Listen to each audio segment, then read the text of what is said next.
যারা এসব বুঝতে পারবে তারাই তো এসে পৌঁছলো না এখনো। কে জানে আর কতক্ষণ অপেক্ষা করতে হবে।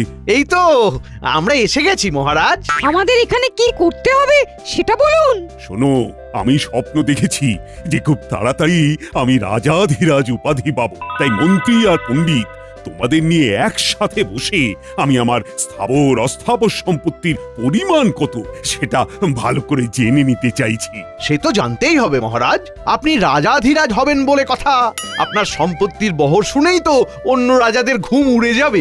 তাই চটপট সব দেখে একটা পরিমাপ কর দেখি। কিন্তু এই বিষয়ে তড়িঘড়ি করা কি সমীচীন হবে মহারাজ? জটিল হিসাব যে সময় সাপেক্ষ। হ্যাঁ, সময় লাগবে বলছো? না না, হিসাব তো সব করাই আছে, শুধু একটু চোখ বুলিয়ে নিলেই হবে।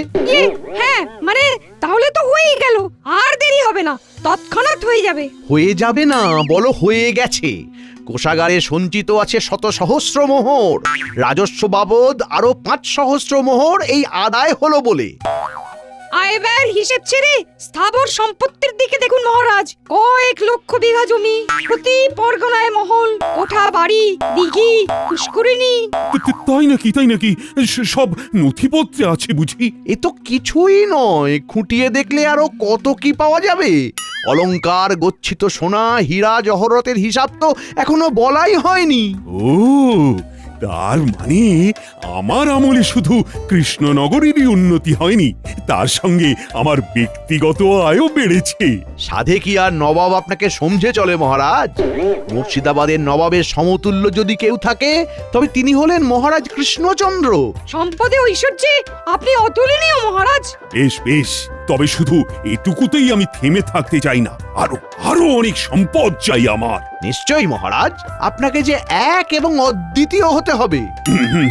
তোমার বাকি হিসেবটাও করে ফেলো তবে, আমি তোমাদের পারিতোষিকের ব্যবস্থা করছি। আমরা তো তারই অপেক্ষা করছি। না মানে এই যে হিসাব করছি। মহারাজের জয় হোক। তবে আজও যেন মনে হচ্ছে মহারাজ একটু বেশি খুশি খুশি আছেন। কোনো সুসংবাদ আছে বুঝি? সংবাদ নয় গোপাল, বলো ঘোষণা। বেশ তো, কি ঘোষণা করবেন করুন মহারাজ। আমরাও না হয় আমাদের কর্ণযুগল সার্থক করি। ওহ, গোপালের তো দেখছি মুখ দিয়ে ভাষার ফুলঝুরি ছুটছে। পণ্ডিতের টোলে নাম লিখিয়েছে বুঝি? সে যাই হোক, তবে একবার মহারাজের ঘোষণা শুনলেই সব ছোটাছুটি বন্ধ হয়ে যাবে। শোনো সবাই, আমি ঘোষণা করছি, শুধু বাহুবলে নয়, অর্থ বলেও আমি এখন নবাবকে টক্কর দিতে পারি। তাই নবাবের চোখ রাঙানিকে আর ভয় করব না। সে কি, এ আবার কেমন কথা? না না মহারাজ, নবাবকে একটু সামজে না চললে যে বিপদ হতে পারে। হ্যাঁ, কিচ্ছু হবে না, মহারাজ এখন নবাবের চোখে চোখ রেখে কথা বলতে পারেন। প্রয়োজন পড়লে পড়শি রাজ্য আক্রমণও করব আমি। মহারাজ যেন আজ একটু বেশি সাহসী হয়ে যাচ্ছেন। এমন মহারাজকে তো আগে কখনো দেখিনি। বলছিলাম কি মহারাজ, এতটা বাড়াবাড়ি না করাই ভালো। যার যতটুকু আছে তাই নিয়েই খুশি থাকা উচিত। মহারাজ যা ভালো বুঝেছেন তাই স্থির করেছেন, তোমাকে আর ওই বেশি জ্ঞান দিতে হবে না।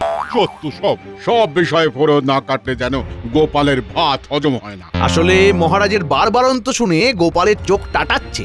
গোপালের মতো সর্বহারা আর সম্পদের কি বুঝবে? আমিও তাই ভাবছি গোপাল, তুমি বরং নিজের চরকায় তেল দাও। আমার ব্যাপারে তোমাকে আর নাক গলাতে হবে না। যেমন বলবেন মহারাজ।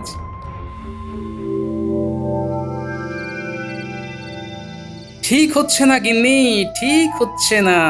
কি সে ঠিক হচ্ছে না? না না না না না, আমি তো মাথা মুন্ডু কিছুই বুঝতে পারছি না। তুমি না পারলেও মহারাজ একদিন ঠিক বুঝবেন, তবে ততক্ষণে বড্ড দেরি হয়ে যাবে গিন্নি। এই দেখো, হেয়ালি করা বন্ধ করে আসল কথাটা বলবে। আসল নকল জানি না, তবে মহারাজ তোষামুদেদের পাল্লায় পড়ে ধরাকে একেবারে সরাজ্ঞান করছেন, আর সেটা ধরিয়ে দিতে গেলে দু চার কথা শুনিয়ে দিচ্ছেন। বুঝেছি, তার মানে মহারাজের কাছে তোমার মুখ পুড়েছে। হ্যাঁ, না না, তুমিও তো আমাকে সময় অসময়ে কম অপমান করো না গিন্নি, তাই এসব গা সওয়া হয়ে গেছে। ও, সুযোগ বুঝে ঠিক চিমটিটা কেটে দিলে। তবে সময় বুঝে আমি কিন্তু সুদে আসলে ফেরত দেব, তখন টেটটি পাবে। আমি তো ভাবছি মহারাজের কথা, কবে যে মহারাজ নিজের ভুল বুঝতে পারবেন। ব্যাপার কি মন্ত্রী, মনে হচ্ছে তুমি কিছু বলবে বলবে করছো কিন্তু বলতে পারছো না। হ্যাঁ মানে মানে মহারাজ, বলছিলাম কি যে নবাবকেও ছাড়িয়ে যেতে গেলে আপনার জীবনযাত্রার মান আরো উন্নত করলে ভালো হয়। তবে কি মহারাজ নিতান্তই ওই সাদা মাটা জীবনযাপন করেন? মহারাজ যেমন আছেন তেমনই তো ভালো আছেন, অযথা অন্যরকম কিছু করার কি প্রয়োজন? প্রয়োজন আছে বই কি, নবাবকে দেখিয়ে দিতে হবে যে মহারাজও কিছু কম যান না, তাই দামি আতর, সুগন্ধি, অলংকার সব লাগবে, আর সেখান থেকেই আমাকে সুবিধা মতো সরাতে হবে। না না না, এটা তুমি মন্দ বলনি মন্ত্রী। হ্যাঁ, যেমন যা ব্যবস্থা করার করো তাহলে। ভেতরে ভেতরে সে কি আর করতে বাকি রেখেছি মহারাজ? কই কে আছো, নিয়ে এসো দেখি। উমা, মহারাজের জন্য কত কি, এইসব না হলেই বা ক্ষতি কি? তুমি থামো সভাকবি, শুধু এখানে শেষ নয় মহারাজ, আরো আছে। আরো বলো কি? কই কই কই দেখি দেখি দেখি।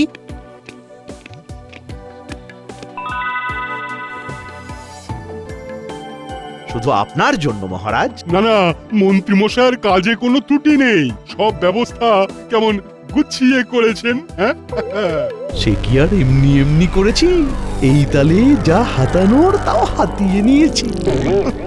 না, এবার যেন ভেতরে ভেতরে বেশ একটা উত্তেজনা বোধ করছি। মনটা একেবারে চনমন চনমন করছে। তোমরা কি দেখছো মহারাজ দিনকে দিন কেমন যেন পাল্টে যাচ্ছেন, কেমন যেন অন্যরকম। এই মহারাজ আমাদের অচেনা। মহারাজের হঠাৎ যে কি হলো ভাই, আর যেন তাল জ্ঞান নয়। কিন্তু এইভাবে চলতে থাকলে মহারাজ বড় কোনো বিপদে পড়বেন। কিন্তু সেটা তাকে বোঝাবে কে? বোঝাতে যদি কেউ পারতো তবে সে একমাত্র গোপাল, কিন্তু সেও তো এখন এইসব থেকে দূরে, ঘরে একা একা বসে। হ্যাঁ, যতই সে থাক দূরে, মহারাজের কথা ভেবে চলো না গিয়ে দেখি কি করে।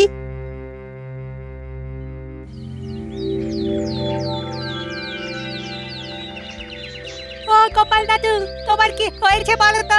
সারাদিন কেমন যেন মন খারাপ করে ঘরে বসে থাকো আজকাল। এটা কিন্তু গুলটে ঠিক বলেছে, না আমাদের তুমি গল্প বলো আর না মজা করো। তোদের এরকম মনে হচ্ছে বুঝি? তা তোরা আমার মুখ দেখেই মনের কথা বুঝে গেলি? হ্যাঁ, আমরা সব বুঝতে পারি, সেই জন্যই তো বলছি মন খারাপ করে বসে না থেকে আমাদের পড়াও দেখি। হ্যাঁ হ্যাঁ, গোপাল দাদু পড়ালে আমাদের খুব তাড়াতাড়ি পড়া মুখস্থ হয়ে যায়। হবে না কেন, গোপাল দাদু তো বুদ্ধির রাজা, তাই বুদ্ধি করেই আমাদেরও বুদ্ধি বাড়িয়ে দেয়। বটে, তোরাও দেখছি ভালোই তোল্লাই দিতে শিখে গেছিস।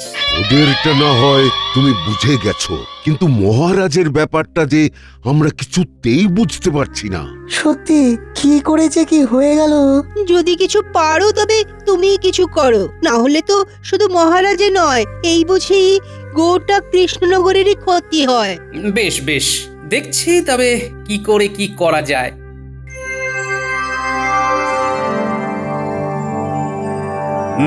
তারপর মন্ত্রী রাজস্ব আদায়ের কাজে হাত দিলে নাকি? না মহারাজ, এই তো দেব দেব করছি। দেব দেব না করে দিয়ে ফেলো, আর ফেলে রেখো না। ঠিকই তো মহারাজ, কাজ ফেলে রাখলে পরে যে মাথায় বাজ পড়বে। ব্যাস, কথা নেই বার্তা নেই, আবার চলে এলো ফোড়ন কাটতে। এই যে গোপাল, নিজের মতো করে আসছো, নিজের মতো করে যাচ্ছ, এটা কিন্তু ভালো হচ্ছে না। সে যাই হোক, এখন কি চাই সেটা বল। চাইতেই তো এসেছে মহারাজ, না হলে কি আর এমনি এমনি আসে? তবে যত যাই দিন মহারাজ, কোনো কিছু দিয়ে এই গোপালের দারিদ্রতা ঘুচবে না। গোপাল থাকে তো ওই খড়ের চালের ঘরে, আর পরে ওই একটা ধুতি আর একটা ফতুয়া। ওর আবার কি চাই মহারাজ? বিলক্ষণ, এর থেকে বেশি দিলে ওর সহ্য হবে না। তবে মহারাজ, আপনি যে এখন দিন দরিদ্রের দান ধ্যান করা বন্ধ করে দিয়েছেন, সে কথা কি গোপালের কানে গেছে? শোনো গোপাল, এই খাম্বাজ রাজা, বর্ধমানের রাজা, উৎকলের রাজারা বিভিন্ন সাহায্য চাইছে, আমি কিন্তু তাতে কর্ণপাত করছি না। আমাকে আপনারা যত যাই বলুন, তবুও বলছি আরেকবার ভেবে দেখুন, যেমন যা করছেন কাজটা কিন্তু ভালো হচ্ছে না।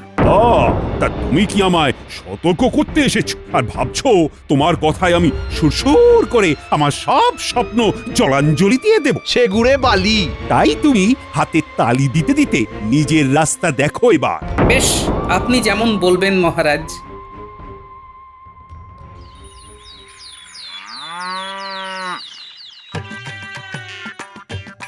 এখানেই তো রেখেছিলাম। কোথায় যে গেল, কোথায় গেল? ঘরে ঢোকা থেকে কি সব ঘাটাঘাটি করতে শুরু করলে বলো তো? আরে মোহরের থলিটা তো এখানেই কোথাও ছিল। দেখো তো গিন্নি, এদিক ওদিক কোথাও নজরে পড়ে কিনা। এমন বলছো যেন মোহরের থলি নিয়ে আমি লোপালোপি করি। তুমি কি কোনোদিন আমায় হাত খরচের জন্য কিছু দিয়েছো যে আমার কাছে থাকবে? কিন্তু কিছু না কিছু তো থাকতেই হবে। তবে যেটুকু যা আছে তাই দিয়েই কাজ হবে। আরো মোহর লাগবে, আরো আরো আরো। নির্ঘাত তোমার মাথার গন্ডগোল হচ্ছে। ওই মোহর মোহর করেই তোমার মাথা খারাপ হয়ে গেছে। হ্যাঁ, মাথা খারাপ আমার নয়, মাথা খারাপ তো হয়েছে মহারাজের, আর ওটাই আমাকে ঠিক করতে হবে। সে তুমি যাই বলো, আমি যা বোঝার বুঝে গেছি। গন্ডগোল তো হয়েছে, না বলে তোমার মতো লোক মোহরের জন্য এরকম খোঁজাখুঁজি শুরু করে? হ্যাঁ, না না না না, আমি আর ভাবতে পারছি না। তোমাকে আর ভাবতেও হবে না গিন্নি, ভাবাভাবির ব্যাপারটা এবার আমার উপর ছেড়ে দাও। প্রণাম মহারাজ। আবার আবার এসেছো গোপাল? কেন মহারাজ, আমাকে কি আসতে নেই নাকি আপনাকে আমার মুখ দেখতে নেই? এই মরেছে, এবার কি বলি আমি? আমি শুধু ভাবছি বারবার তাড়িয়ে দেওয়া সত্ত্বেও গোপাল কেন আবার ফিরে ফিরে আসছে। আমার তো মনে হয় বারবার অপমানিত হতে। ঠিক ঠিক, ন্যাড়া 3বার বেলতলায় যায় আর গোপাল 3বার অপমানিত হয়। এবার কিন্তু বড্ড বাড়াবাড়ি হচ্ছে। গোপালকে চুপচাপ থাকতে দেখে যেমন খুশি অপমান করছে ওকে। গোপালের কিন্তু এবার কিছু বলা দরকার। বলছিলাম কি মহারাজ, আমি কিন্তু আপনার কাছে কোনো দান চাইতে আসিনি। সময়ে অসময়ে আপনি আমাকে পুরস্কার স্বরূপ বহু মোহর অলংকার দেবেন বলে প্রতিশ্রুতি দিয়েছিলেন, কিন্তু তারপরে আর দেননি। এখন সেই সব পুরস্কার আমার চাই। এখনই চাই না? মানে ধীরে সুস্থে পরে পরে দিলে চলবে না? চলবে না কেন? খুব চলবে, খুব চালালেই চলবে। না, চলবে না। দিলে ভালো, না দিলে সেই কথাও রাষ্ট্র করে বেড়াবো। এবার দেখুন কি করবেন মহারাজ। ছি ছি গোপাল, সামান্য কটা মোহরের জন্য তুমি এমন দরদস্তুর করতে পারো? যাও যাও যাও, এক্ষুনি গিয়ে কোষাগার থেকে সব সংগ্রহ করে নাও। আর শোনো, তোমার এই মুখ যেন আমাকে আর কখনো দেখতে না হয়। আপনিও ভেবে দেখুন মহারাজ, এই অপমান কি আর সহ্য করা যায়? বেশ, আসি তাহলে। কিন্তু গোপাল এটা কি বলে গেল? সে যা বলে বলুক মহারাজ, আসল কথা হলো দুষ্টু গরুর থেকে শূন্য গোয়াল অনেক ভালো। ওই তো গোপাল দাদু চলে এসেছে।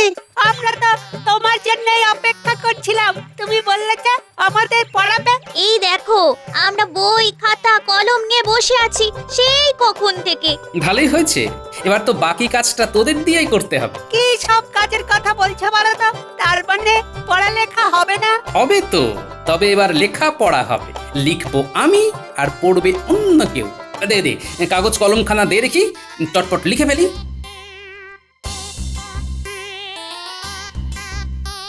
নে, এবার এই চিঠিখানা রাজবৈদ্যর হাতে তুলে দে গিয়ে, যা। আর শোন, একটা কথা তোদের কানে কানে বলি।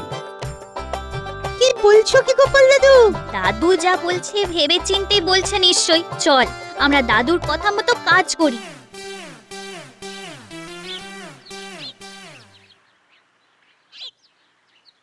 বলি, বুড়ো বয়সে কি আবার লেখাপড়া করার স্বাদ জাগলো নাকি? স্বাদ তো জাগে, কিন্তু সাধ্যে কুলোয় না গিন্নি। সে কি আর আমি জানি না। তবে ওদিকে কি খবর? মহারাজ কি নিজের ভুল বুঝতে পেরেছেন নাকি এখনো অন্য ঘরে রয়েছে? না, এখনো পারেননি, তবে আজ যে অপমান করেছেন তিনি আমায়, এরপরে বেঁচে থাকাই মুশকিল। কি আবোল তাবোল বলছো বলো তো তুমি? একটু জল খাবো, জল দাও না গিন্নি। সেটা ভালো করে বললেই হয়। দাঁড়াও, দিচ্ছি।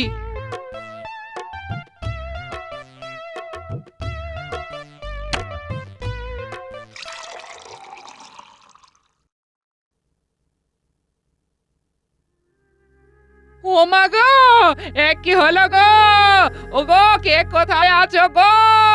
মানুষটা তো এক্ষুনি বসেছিল, তারপরে না না না, আমি বরং বৈদ্যকে ডেকে আনি গিয়ে।